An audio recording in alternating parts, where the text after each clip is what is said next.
అనగనగా ఒకరోజు మొఘల సామ్రాజ్యంలో రాజా, మీరు ఒంటరిగా మరియు విచారంగా ఉన్నారు. దానికి కారణమేమిటి? ఒక అత్యంత విలువైన వజ్రం పోయింది. ఎవరూ బయటకు వెళ్లేందుకు లేదు. వెంటనే దాన్ని వెతకండి. దాన్ని త్వరగా కనుక్కోండి. ఈ రాజభవనంలోనే దొంగ ఉన్నాడు. బయటి వాళ్ళు ఇక్కడికి రావడం అసాధ్యం. నువ్వు వెళ్లి వెంటనే బీర్బల్ను తీసుకురా. అలాగే మహారాజా. రాజా, మీరు ఏ సమస్యతో బాధపడుతున్నారు? నాకు చెప్పండి, నేను పరిష్కరిస్తాను. రాణి వజ్రం పోయింది. దాన్ని వెంటనే వెతకండి. మహారాజా, ఈ దొంగను కనుగొనడం కష్టమే, కానీ అసాధ్యం కాదు.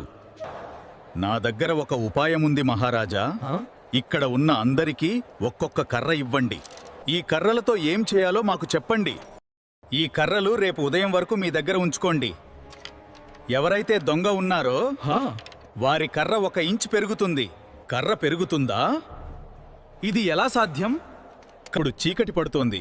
మీరు బయలుదేరడానికి అనుమతి అడుగుతున్నారా? మాకు అనుమతి ఇవ్వండి మహాప్రభు. మా ఇళ్లకు వెళ్లడానికి ఇది మంచి సమయం. మీరు వెళ్ళవచ్చు మంత్రులారా. తర్వాత ఏం జరుగుతుందో తెలుసా? వేచుండండి, తదుపరి వీడియోలో తెలుస్తుంది.